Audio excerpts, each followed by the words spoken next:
The knock came at 7:43 a.m. on a Tuesday morning in April. Three sharp raps that echoed through the marble foyer of my father's McMansion like gunshots.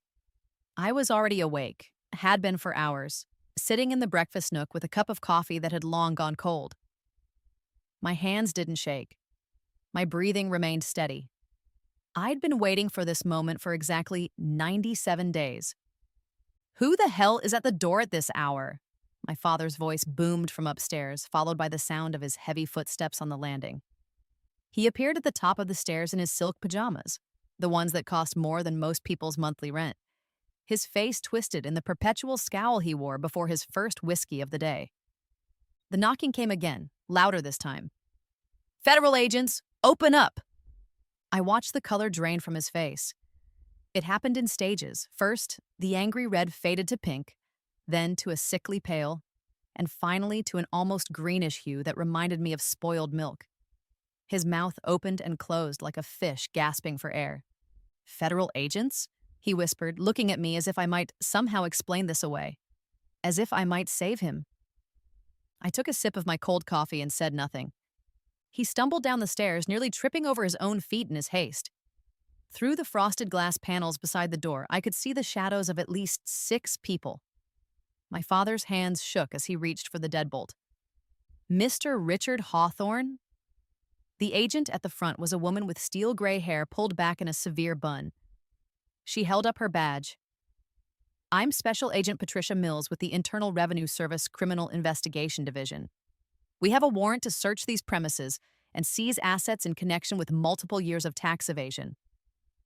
"There must be some mistake," my father stammered.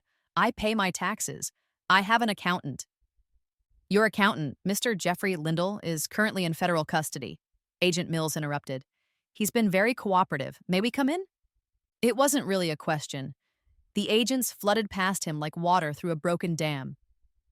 My father stood frozen in the doorway, his silk pajamas fluttering in the morning breeze.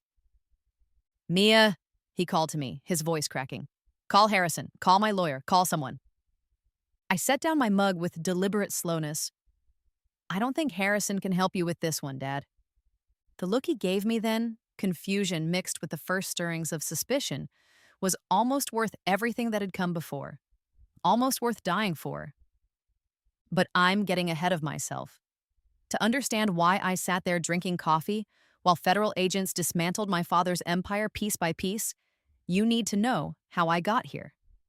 You need to know about the first time I lived through age 23 and how it ended with me bleeding out on a hospital gurney while my father refused to leave a business meeting to say goodbye. The first time I turned 16, my mother had been dead for exactly 1 year. Pancreatic cancer, quick and brutal. She went from diagnosis to death in 8 weeks, leaving me alone with a father who seemed to notice my existence only when I inconvenienced him. "You look just like her," he'd said at the funeral, but not in the way grieving widowers usually said such things. He said it like an accusation, like I'd committed some unforgivable crime by inheriting my mother's delicate features and dark eyes. After she died, I learned quickly that Richard Hawthorne had only ever seen his family as accessories to his success. My mother had been the perfect trophy wife, beautiful, cultured, from old money that opened doors his new money couldn't. I had been the dutiful daughter, straight A's and violin recitals, something to brag about at country club dinners. Without her there to manage us like a PR campaign, he didn't know what to do with me. The neglect started small, forgotten school events, missed birthdays, the occasional work emergency that meant I spent holidays with the housekeeper. But as his real estate empire grew, so did his absence from my life. By 17, entire weeks would pass without us being in the same room. I adapted. I learned to forge his signature on permission slips.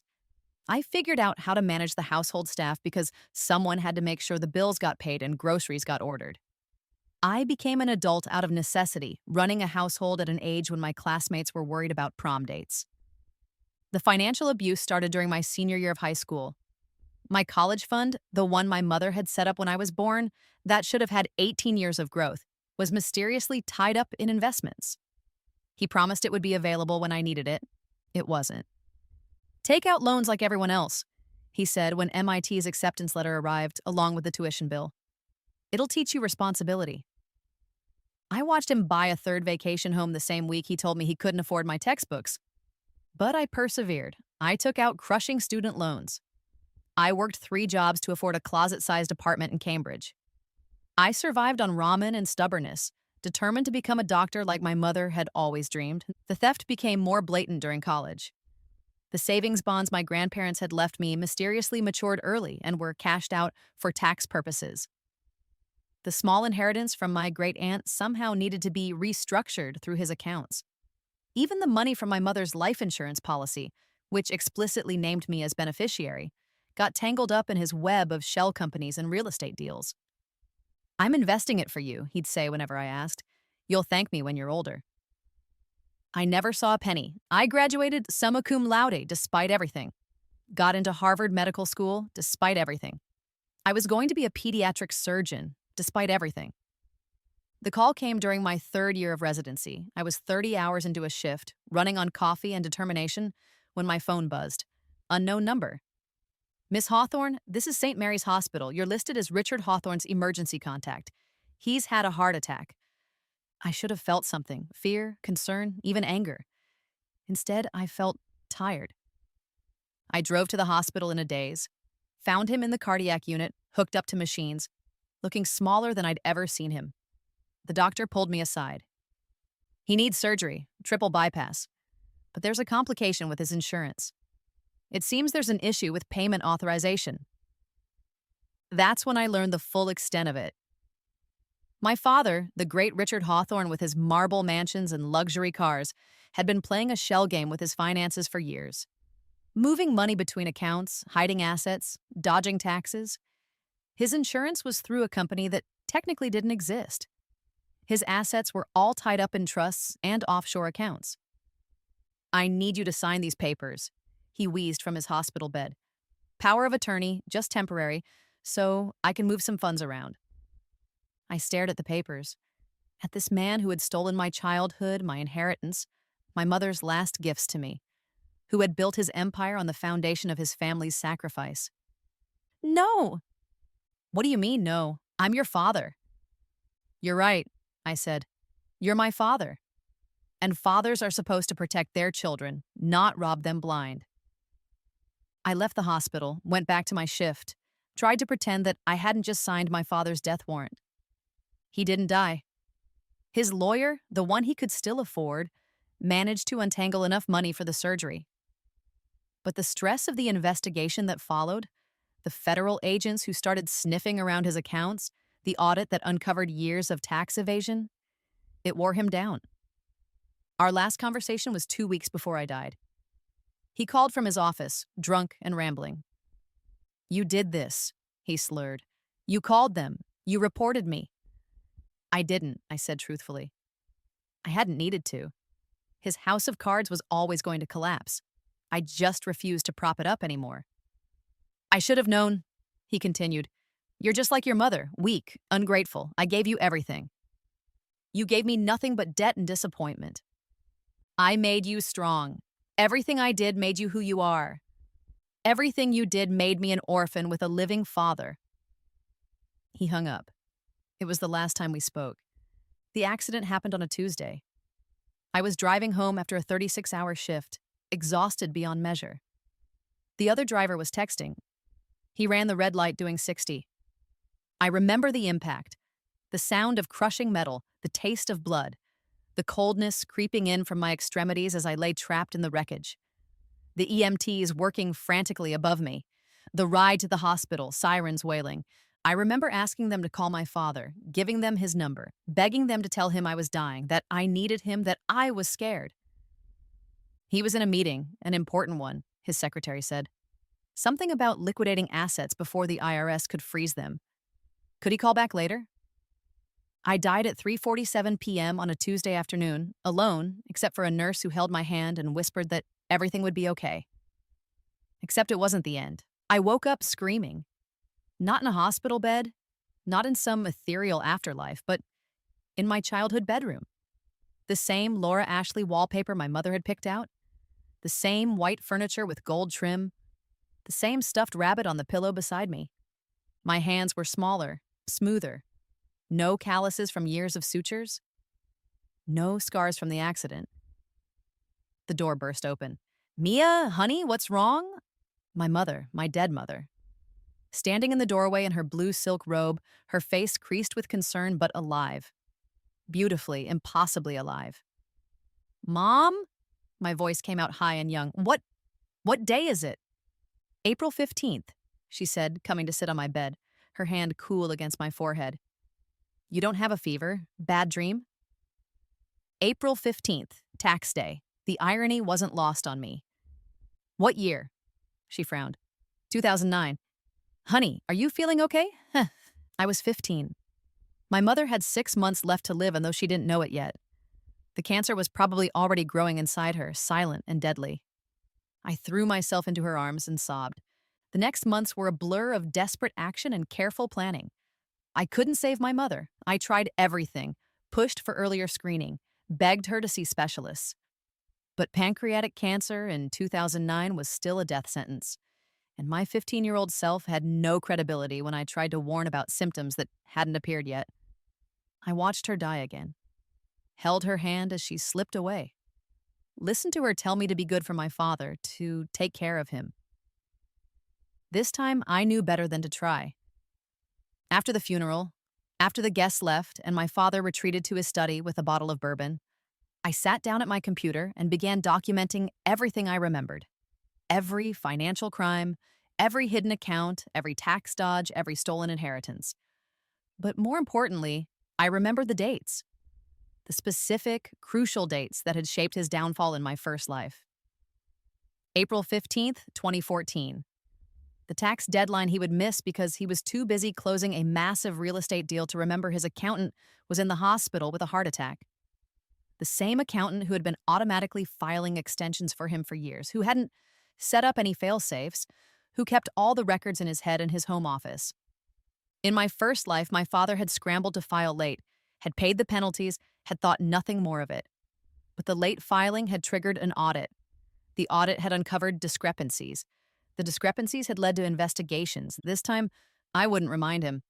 This time, I'd let him hang himself with his own rope. The years passed differently the second time. I knew what was coming, so I protected myself. When he tried to drain my college fund, I had already moved it to an account he didn't know about, legally through the lawyer my mother had used for her will, who was sympathetic to a grieving daughter. When he tried to take my inheritance, I had already structured it in trusts he couldn't touch. I still went to MIT, still went to medical school. But this time, I had money. This time, I didn't have to survive on ramen and exhaustion. And I watched, I waited, I planned. I made sure to be home for spring break in 2014.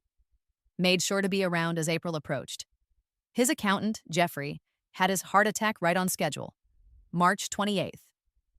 My father, distracted by the same massive deal, barely noticed.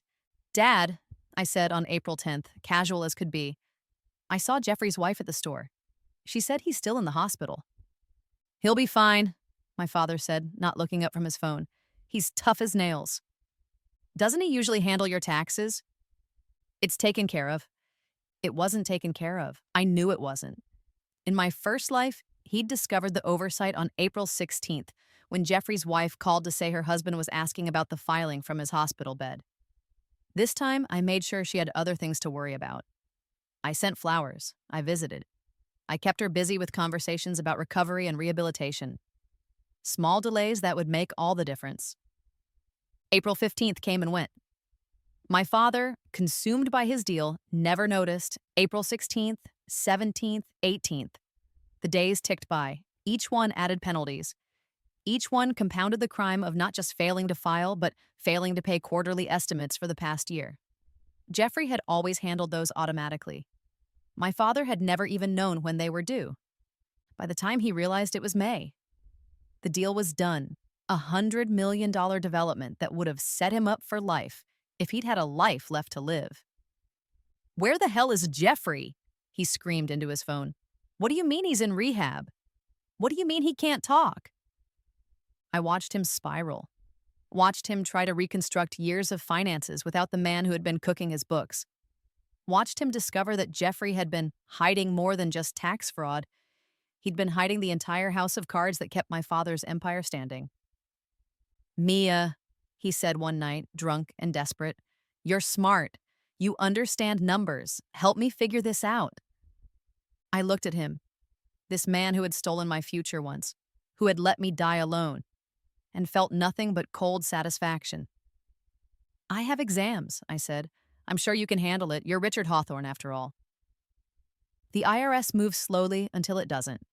The missed deadline triggered an automatic flag in their system. The flag triggered a review. The review uncovered the missing quarterly payments. The missing payments triggered an audit, and Jeffrey, facing his own federal charges, sang like a canary. He gave them everything. 20 years of fraudulent deductions, hidden offshore accounts, shell companies that existed only on paper, real estate transfers designed to avoid taxes, a massive web of financial crimes that all led back to Richard Hawthorne. But the beautiful thing about the IRS is that they don't just want what you owe. They want penalties. They want interest. They want to make an example. And when they discovered that my father had tried to hide assets after learning about the investigation, moving money through the very shell companies Jeffrey had revealed, they added criminal charges to civil ones, which brings us back to that Tuesday morning in April. A different April, 3 years after the missed deadline that started it all. Miss Hawthorne? Agent Mills approached me as her team systematically photographed and cataloged everything in the house. We'll need you to vacate the premises within 48 hours. Of course, I said calmly. I've already made arrangements. She studied me with sharp eyes. You don't seem surprised by any of this. My father and I haven't been close for years, I said. I knew something like this might happen eventually. We'll need to verify that your assets are separate from his. Can you provide documentation? I handed her a folder I'd been keeping in my bag for weeks. Every trust, every account, every legal document that proved my money was clean, untouched by his crimes. She flipped through it, eyebrows rising. This is very thorough. I'm in my final year of medical school, I said. I couldn't afford to have my future tangled up in his mistakes. My father was now slumped on the couch, head in his hands, as agents carried box after box of documents out the door. His phone rang constantly. Business partners, investors, friends who were suddenly former friends. Each ring was another person distancing themselves from his collapsing empire. They're freezing everything, he muttered. Every account, every property, even the cars. You'll get a lawyer, I said. You'll figure it out. He looked up at me then, and for the first time in both my lives, he really saw me. Not as an extension of himself, not as a disappointment or an obligation, but as a person. A person who had survived despite him. You knew, he said quietly. Somehow, you knew this was coming. I met his gaze steadily. I knew that men who build empires on stolen foundations eventually watch them crumble. The taxes. Jeffrey always handled the taxes. I didn't know the deadline had passed. If someone had just reminded me. It wasn't my job to remind you, I said. Just like it wasn't my job to manage your household at 17. Or to forgive you for stealing my inheritance. Or to save you from yourself. His face crumpled. I'm going to prison, aren't they? They're going to take everything. Yes, I said simply. They are. And you're just going to let it happen? You're going to watch your father lose everything? I thought about another life, another timeline, where I died alone while he chased one more deal. Where he chose money over his daughter's last moments. I'm going to medical school, I said. I'm going to become a doctor. I'm going to save lives and help children and make my mother proud. And I'm going to do it without you, just like I've done everything else without you. I stood up, gathering my coffee mug to wash it. Old habits die hard. Even in a house about to be seized, I still cleaned up after myself. Mia, please, he called after me. You're all I have left. I paused in the doorway, remembering another doorway, another moment when he could have chosen differently. No, I said. You had everything. You had a wife who loved you, a daughter who needed you, a life that could have been about more than money. You just never noticed until it was too late to file for an extension. The trial lasted 6 months. The evidence was overwhelming, Jeffrey's testimony damning. My father's lawyers, the few who would still work with him after his assets were frozen, tried to argue ignorance, tried to paint him as a busy businessman who trusted the wrong accountant. But the prosecution had receipts, literally. Years of documents showing my father's direct involvement in the fraud, emails discussing how to hide assets, records of him signing off on false deductions. A pattern of deliberate evasion that no jury could ignore. I attended every day of the trial, sat in the back row, visible but silent. The media painted it as a dutiful daughter supporting her father, but those who looked closer saw the truth. I never spoke to him, never offered comfort. I was bearing witness, nothing more.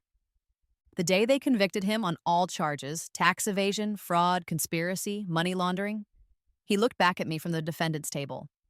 His eyes pleaded for something, forgiveness maybe, or just acknowledgement that he had once been more than this. I gave him nothing. The sentencing came 2 weeks later.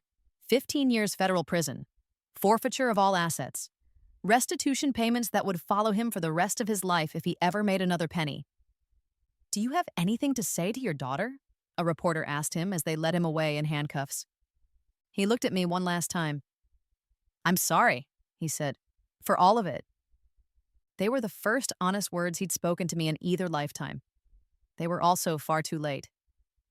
After the trial, after the media circus died down, I returned to medical school. My classmates treated me with a mixture of sympathy and curiosity. The girl whose father had been brought down by the IRS. The daughter who had watched it happen without lifting a finger to help. "How are you managing?" my advisor asked. "Financially, I mean, with everything frozen."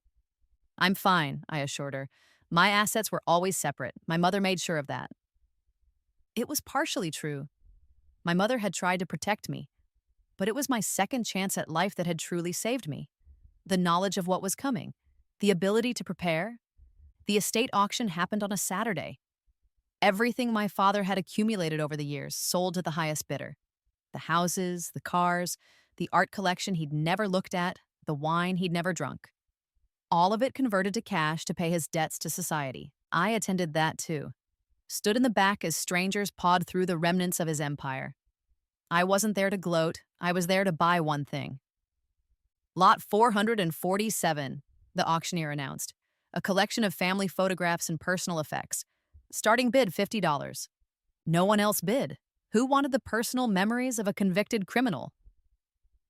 Sold to the young lady in the back for $50. I collected the box that evening. It contained things the IRS deemed worthless, but that meant everything to me. My parents' wedding album. Photos of my mother pregnant with me. Pictures of birthday parties from before she got sick. When we were still a family, when my father still remembered how to love something more than money. At the very bottom was a framed photo from my 5th birthday party. My father lifting me up, my mother laughing beside us, all three of us covered in cake frosting. On the back, in my mother's handwriting, "The perfect day." I kept that one. Donated the rest to a museum doing an exhibition on white-collar crime. They were thrilled to have such personal artifacts from the Hawthorne case. Jeffrey got 3 years in minimum security and a deal to testify against his other clients. The investigation expanded, catching a dozen other businessmen in its net. My father had become the first domino in a chain that brought down half the corrupt real estate developers on the East Coast. I graduated medical school with honors, matched at Johns Hopkins for my residency in pediatric surgery. Built a life free from the shadow of Richard Hawthorne's crimes. But the universe wasn't done with its irony. I was in my 3rd year of residency when the call came. Not about my father having a heart attack this time, about him being stabbed in prison. "He's stable," the voice on the phone said, "but he's asking for you." I almost didn't go. What more was there to say? But something, maybe curiosity, maybe closure, drove me to that federal prison hospital ward. He looked older than his 62 years. Prison had turned his hair completely gray, hollowed out his cheeks, dimmed the fierce ambition that had once driven him to sacrifice everything for success. "You came," he whispered. "I'm a doctor," I said. "It's what we do." He tried to laugh but winced in pain. "I've had a lot of time to think. About your mother, about you, about that tax deadline." I said nothing. Jeffrey told me during the trial. Said you'd visited his wife that April, kept her busy, distracted. He thought you were being kind. "I was being kind," I said. "To her. But not to me. No, not to you. He closed his eyes. I keep thinking about the dates, the timing, how you seem to know exactly when to protect yourself, when to step back, when to watch me fall. Lucky guesses, I said. No, he said, opening his eyes to look directly at me. You knew. I don't know how, but you knew exactly what would happen if I missed that deadline. You could have said something, one word, one reminder. But you chose not to. I thought about telling him the truth, about dying alone in my first life while he chose a business meeting over his daughter's last moments, about coming back with the knowledge of his crimes and the power to let him destroy himself. Instead, I said, "You're right. I chose not to remind you, just like you chose not to be there for me after Mom died. We all make choices, Dad. Yours just had consequences." I would have gone to prison anyway, he said. Eventually, the fraud was too deep. Probably, I agreed, but not for as long, not with total forfeiture, not with the criminal charges on top of the civil ones.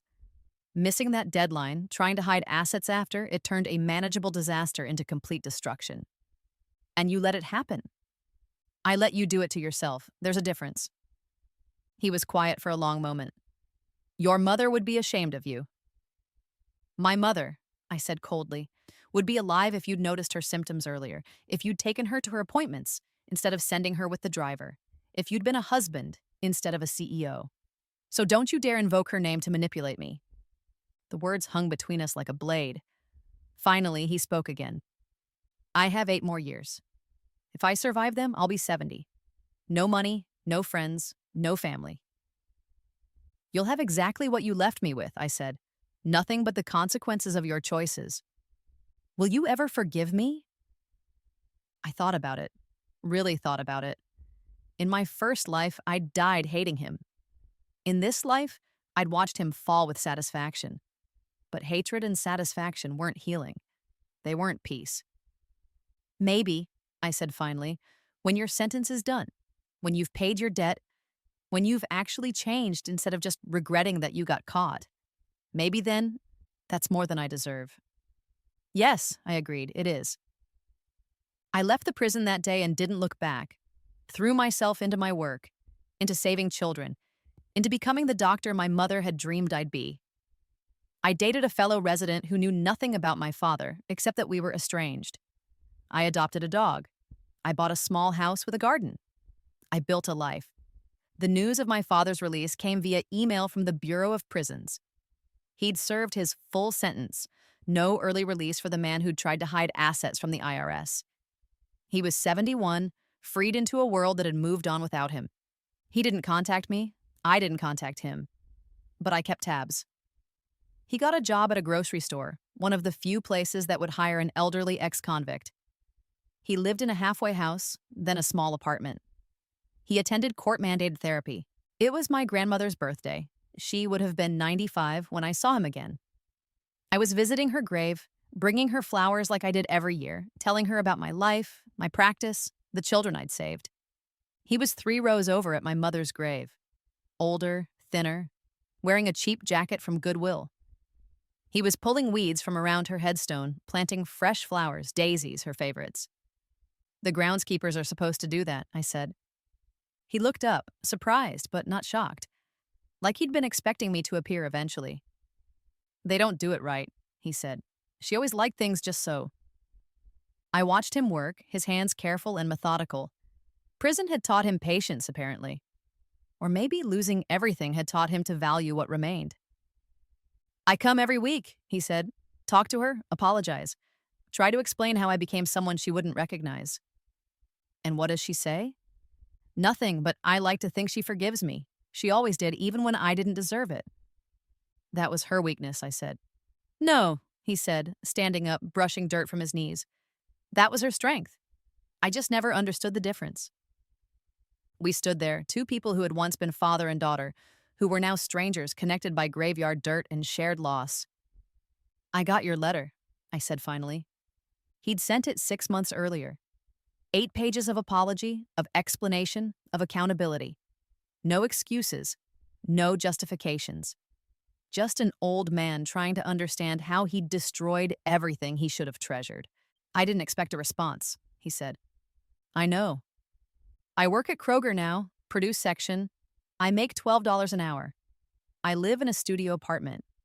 I take the bus. I have nothing, and somehow, I'm happier than I was when I had everything. Because you had nothing then, too, I said. You just didn't know it. Yes, he agreed. I pulled out an envelope from my pocket, handed it to him.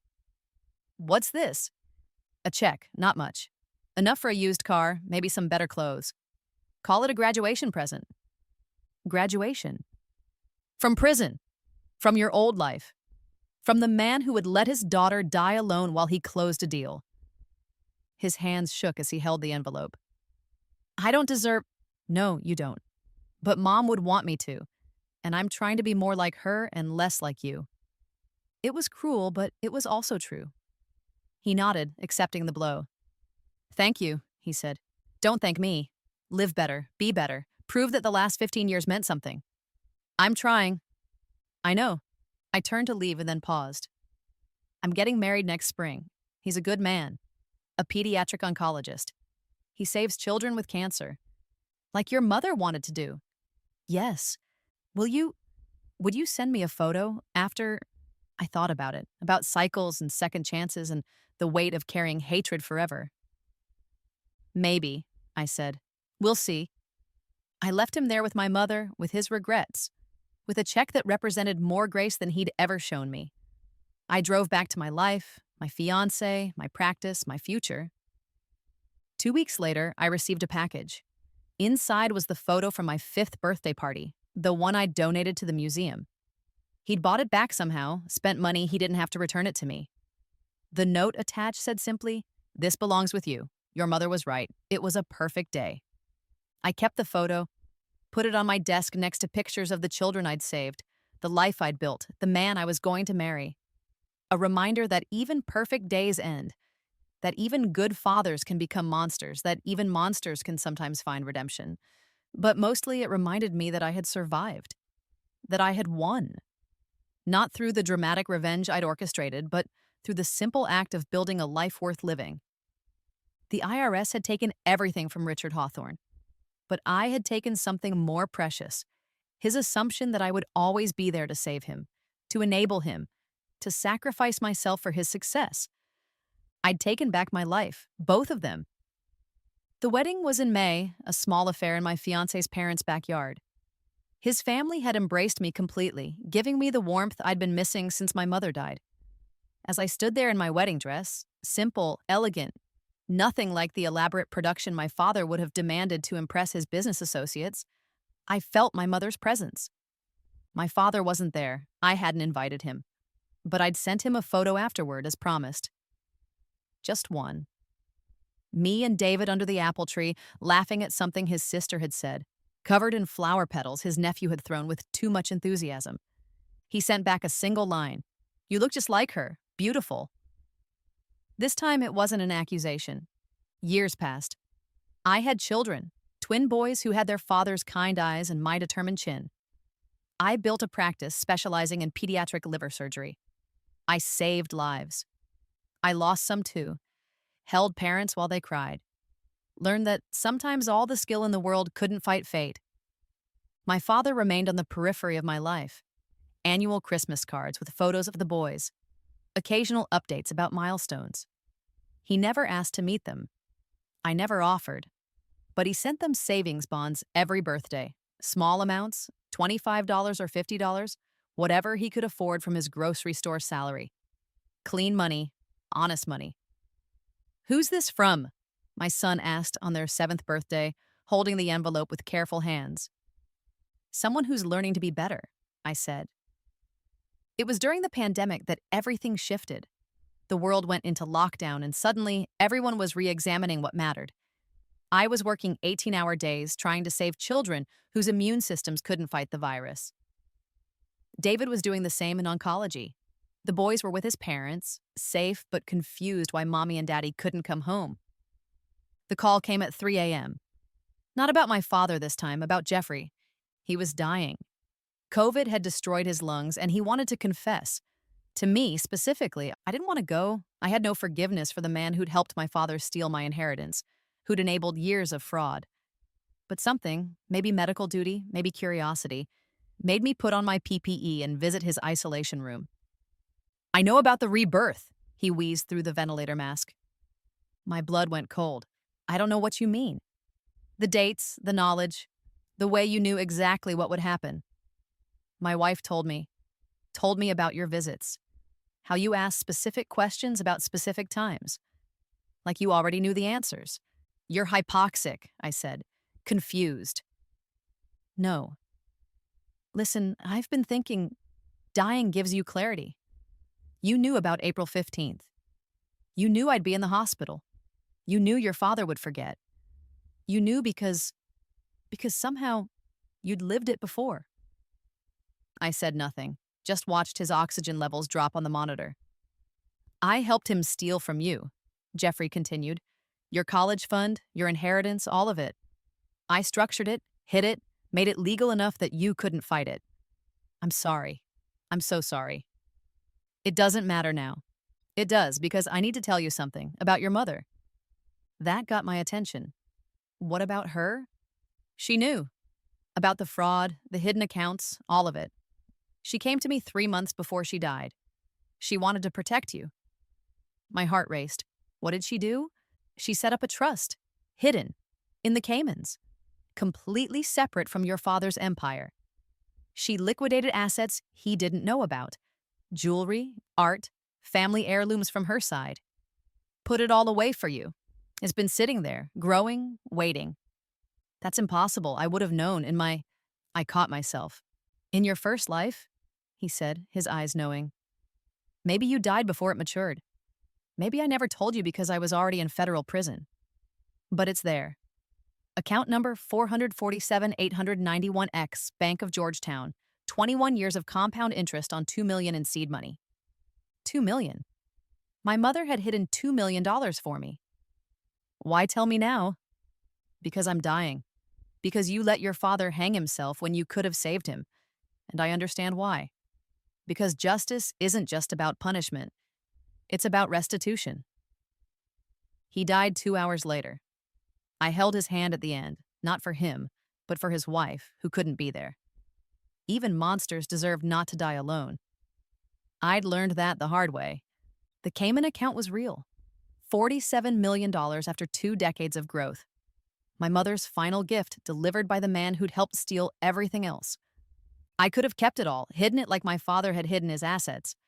But I'd learned something from watching his fall, from living 2 lives, from seeing how money corrupted everything it touched when hoarded too tightly. I kept $10 million. Enough to secure my children's future without spoiling them. Enough to expand my practice. Enough to know I'd never be vulnerable again. The rest I used to create a foundation, the Elizabeth Hawthorne Fund for Young Women in Medicine. It pays for everything: tuition, housing, books, even food.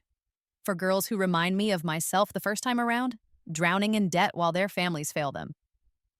The first recipient was a girl named Sarah, whose father had gambled away her college fund. The second was Maria, whose parents had died and whose uncle was stealing her Social Security benefits. The third was Ashley, whose mother had chosen her new boyfriend over her daughter's dreams. Each one a version of me. Each one saved from the crushing weight of betrayal and poverty. My father found out about the foundation. Of course he did. It made the news when we gave our 100th scholarship. Daughter of convicted fraudster Richard Hawthorne creates opportunity from adversity. He sent me a letter, not asking for money, not claiming credit, just 3 words. Your mother's daughter. I framed that letter not for him, but for me. Proof that even he could learn, eventually, that there were things more valuable than money. The boys are teenagers now, brilliant and kind, with their father's compassion and my determination. They know about their grandfather, the truth, not the sanitized version. They know he went to prison. They know why. Will we ever meet him? The older one asked recently. Maybe, I said, when you're ready to understand that people can be both villains and victims. That someone can destroy everything they touch and still deserve a second chance. That forgiveness isn't about forgetting. It's about choosing not to carry the poison anymore. Is that why you didn't remind him about the taxes? I looked at my son, so smart, so perceptive. How did you know about that? Dad told us. Said you could have prevented everything with one reminder, but you chose not to. Said it was the bravest and cruelest thing he'd ever heard. What do you think? I asked. I think, my son said carefully, that reminders are for people who forget accidentally, not for people who forget because they don't care enough to remember. My mother would have been proud of him, of both of them, of the life I'd built from the ashes of two timelines. Richard Hawthorne is 83 now, still working at the grocery store, though reduced hours. Still living in his studio apartment, still visiting my mother's grave every week. He sent me a final letter last month. His handwriting was shaky, his words carefully chosen. Mia, I am dying. Pancreatic cancer like your mother. The doctors say 3 months, maybe 6. The irony is not lost on me. I have nothing to leave you except apologies you've already heard and regrets you've already witnessed. But I want you to know that missing that tax deadline was the best thing that ever happened to me. Not because I enjoyed prison or poverty, but because it forced me to see what I'd become, what I'd lost, what I'd thrown away. You asked me once if I would have come to the hospital if I'd known you were dying. The honest answer is no. The man I was then would have chosen the deal, every time. But the man I am now, this broken, humbled version, would crawl through glass to hold your hand, would give up every empire for one more conversation, would remember every tax deadline if it meant remembering your birthday too. I know I have no right to ask, but I'm asking anyway. Bring the boys to see me, once. Let me tell them to their faces that their mother is the strongest person I've ever known. Let me warn them against becoming me. Let me see my grandchildren before I join your mother, and if you refuse, I understand. I've earned your indifference. But if there's any mercy left in that heart I tried so hard to harden, please consider it. With love, I don't deserve to claim your father. I sat with that letter for 3 days. Read it to David, who said the choice was mine. Called my mother's sister, who said forgiveness was about freedom, not fairness. Looked at the photo from my 5th birthday party at the man who'd loved me once before money became his only religion. In the end, it was the boys who decided. We want to meet him, they said in unison. Not for him, for you. So you can let go of whatever you're still carrying. So on a Sunday afternoon, I drove my children to a rundown apartment building on the wrong side of town. We climbed 3 flights of stairs that smelled like cabbage and disappointment. I knocked on a door marked 3B. My father answered in clothes that were clean but threadbare, his face gaunt from the cancer eating him alive. He looked at the boys, tall and strong and good, and tears ran down his hollow cheeks. You came, he whispered. We're here for Mom, my older son said firmly. She needed to do this. I understand, my father said. Thank you for letting me see you. You look like good men. We are, my younger son said. Mom and Dad made sure of that. We stayed for an hour. My father didn't try to buy their affection with promises he couldn't keep, or stories that painted him as anything other than what he was. He told them about their grandmother, the real stories, the ones that showed her strength and kindness. He told them about his mistakes in language they could understand. He told them that their mother had saved herself when he'd failed to save her. Grandpa, my younger son said as we were leaving, I'm sorry you're dying. My father smiled, a real smile, perhaps the first genuine one I'd seen from him in either lifetime. Don't be, he said. I've had more life than I deserved. Your mother made sure of that when she chose not to remind me about April 15th. The boys looked at me, understanding dawning. She gave you the chance to become someone worth forgiving, my older son said. Yes, my father agreed, though it took me too long to take it. We left him there in his small apartment with his small life and his enormous regrets. The boys were quiet on the drive home, processing what they'd seen. He's not what I expected, the younger one finally said. What did you expect? Someone scarier. Someone who would try to manipulate us or justify what he did, but he just seemed empty. He is empty, I said. He poured everything into the wrong vessels and had nothing left when they broke. Will you forgive him? My older son asked. Before he dies? I thought about it as I drove, watching the city transform from poverty to prosperity, from his world back to mine. Thought about 2 lives, 2 deaths, 2 chances to get it right. I already have, I realized out loud. Not for him, for me, for you, for the woman I became because of and in spite of him. I forgave him the moment I chose to let him fail rather than let him destroy me again. Is that why you didn't remind him about the taxes? No, I said honestly. I didn't remind him because I was angry. Because I wanted revenge. Because I wanted him to suffer like I had suffered. But somewhere along the way, between his conviction and today, it stopped being about punishment and became about peace. My peace. My father died 6 weeks later, alone but not forgotten. The nurse who called said he'd been looking at a photo when he passed, the one from my wedding that I'd sent him years ago. I paid for his funeral, nothing elaborate, just respectable. A few former colleagues came, perhaps out of curiosity. His AA sponsor spoke about redemption. The boys read a poem their grandmother had loved. I said nothing. There was nothing left to say, but I did one last thing. After everyone left, after the cheap casket was lowered into the ground next to my mother's plot, I stood there with a document in my hand. The original tax return from 2014, the one he should have filed by April 15th. I'd had a copy all along, had filled it out myself just to see what would have happened if I'd simply filed it for him. He would have owed $3.7 million. A lot of money, but manageable with his assets at the time. No criminal charges for missing a deadline. No escalating penalties.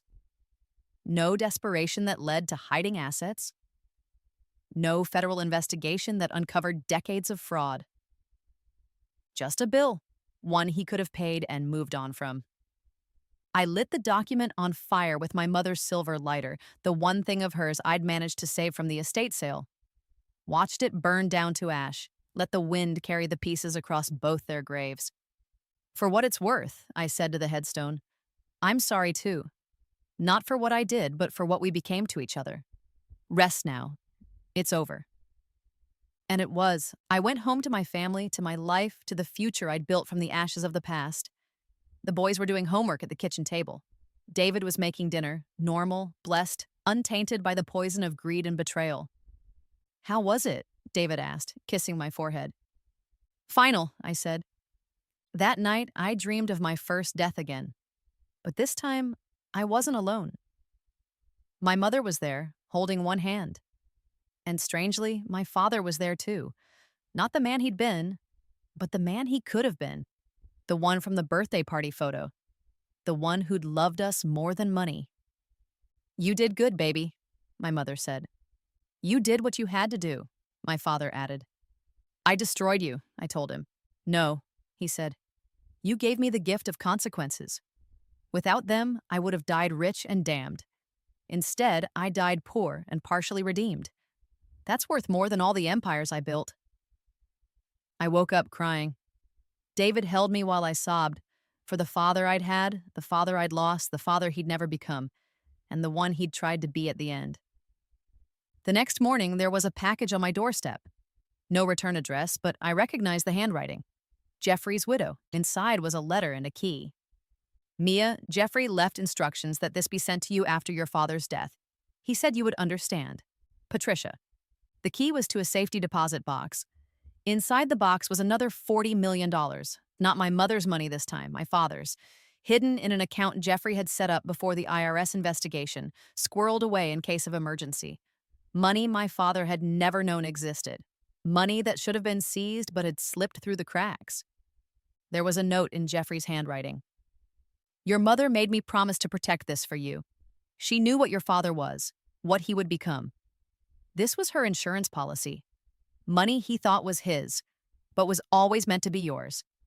She signed the papers 3 days before she died. I've been waiting for the right time to tell you. Your father's death seems appropriate. Do with it what you will, but know that every dollar he thought he was hiding, he was actually saving for you. Your mother's last con, you might say. She beat him at his own game. She also wanted me to tell you something, if you ever found this. Remind him about the taxes, baby, or don't. Either way, make sure you're free. I stared at the note, at my mother's final manipulation from beyond the grave. She'd known. Somehow, she'd known I would have the chance to choose. That April 15th would matter.